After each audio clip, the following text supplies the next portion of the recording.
धन्याने माया नादी लागून आणखीन तरी आमचे लोक घातपात करून पुन्हा उचकून देऊ नये तिने आणखीन तरी नादी लागू नये. तो एवढे मॅटर यायला लागलेत माझ्याकडे की भयानक. मी आणखीन हात घातला नाही. धनंजय मुंडेला याची सुपारी देण्याची गरजच नाही, कारण की यांनी आती केलेलं एक दिवस याची माती होणार आहे. मी स्वतःच्या कर्तृत्वानं स्वतःच आत्महत्या करीन अशा नेत्याला जर एकेरी भाषेत कोणी बोलत असेल तर आम्ही सुद्धा इथून पुढे मन्या मानणार. आणि या राज्यामध्ये गृहविभाग आहे, कोणाचे 22 सोडून 2200 जरी प्रकरण असले तर गृहविभाग गृहमंत्री सक्षम आहे, त्याच्यामध्ये तपास करतील. जर आता घातपाताच्या सुपाऱ्या देऊन आमचेच लोक पुन्हा स्टँड केलेत त्यांनी, आम्हाला कळत नाही काय? आम्ही पूर्ण माहिती घेतोय ना, तसं काय नाही. तू काळजी करू नका म्हणा. आम्ही आणखीन तरी त्या धन्याने माया नादी लागून आणखीन तरी आमचे लोक घातपात करून पुन्हा उचकून देऊ नये तिने आणखीन तरी नादी लागू नये. तो एवढे मॅटर यायला लागलेत माझ्याकडे की भयानक. मी आणखीन हात घातला नाही. सावध होय. तो लाभार्थी टोळी माझ्या विरोधात तू कशी लावली हे मला चांगलं माहिती.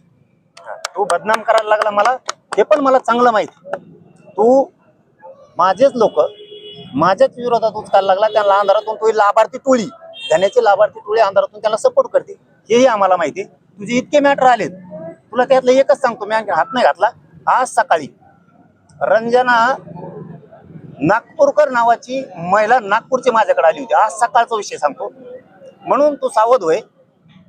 की इतकं भयान मॅटर आहे ते मला सांगितलेलं, कारण ती शोभाताई फडणवीस यांच्या बहिणीची मुलगी त्यांच्या घरी दिलेली त्या नागपूर मॅडमची. हे देवेंद्र फडणवीसला माहीत सुद्धा नसं आणखी किती प्रचंड मोठी फसवणूक आपल्याच पाहुण्यात झाली, म्हणजे त्यांच्याच पाहुण्याची.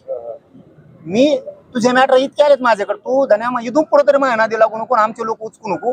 आणि आमच्या लोकाला ज्याला तू घातपाताच्या सुपाऱ्या दिल्या त्यांच्याकडे तुझी लाभार्थी टोळी पाठवायचं बंद कर. तो इतके मॅटर आले. तुला एकच सांगितलं मी. तुला हिच्यातूनच तू सावध होशील. तुला कळत असताना तर मी काय बोललो आज. रंजना प्रदीपराव नागपूरकर ही बिचारी महिला ब्राह्मणांची आज सकाळी माझ्या घरी येऊन इतकी रडत होती. तिचा नवरा सुद्धा मेलाय त्या टेन्शन पाहिजे याच्याचा. हे देवेंद्र फडणवीस साहेबाला माहित नसन की तुमच्या पाहुण्याचं तुमच्या घरातलं नातं. आता शोभाताई फडणवीस मला नाही माहित कोणी, बहुतेक त्यांची आई आहेत का? आईच असतील वाटतं ना फडणवीस साहेबांच्या, किंवा नात्यातला कोणी असतं माहित नाही समजा. पण हे त्यांच्या घरातले नातेवाईकी. मी जर तो असे मॅटर घ्यायला लागलो ना तो लय हालू दे. धनंजय मुंडे एक कर्तृत्ववान नेतृत्व आहे, अशा नेत्याला जर एकेरी भाषेत कोणी बोलत असेल तर आम्ही सुद्धा इथून पुढे मन्या मानणार. आणि या राज्यामध्ये गृहविभाग आहे, कोणाचे 22 सोडून 2200 जरी प्रकरण असले तर गृहविभाग गृहमंत्री सक्षम आहे, त्याच्यामध्ये तपास करतील आणि योग्य ती कारवाई करतील.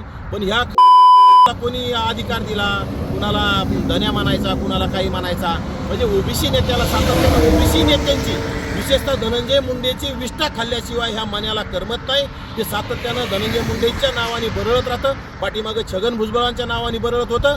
आता धनंजय मुंडे खरं तर ह्या त्या कोटकर पाटील असतील, त्याचा अमोल खुने असेल किंवा ते महाराज असतील, यांच्या प्रश्नाची उत्तरं देण्याऐवजी फक्त धनंजय मुंडे, कारण की आता स्वतःचं भांडं फुटण्याची वेळ आलेली आहे. आणि स्वतःचं भांडं फुटू नये म्हणून धनंजय मुंडेचं नाव घ्यायचं.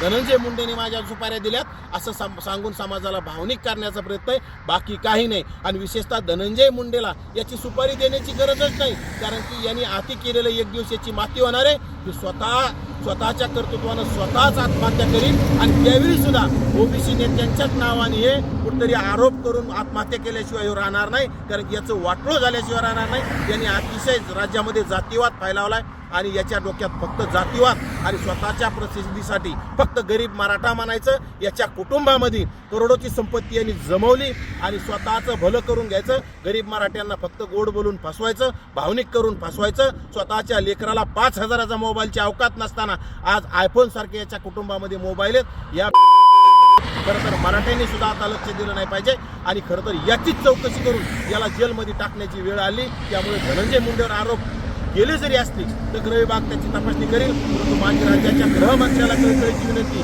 त्या मान्याची सगळे प्रकरण आता वर काढून याला जेलमध्ये टाकण्याची वेळ आली आणि याला तात्काळ जेलमध्ये टाकण्याचं काम राज्याच्या गृहविभागाने करावं.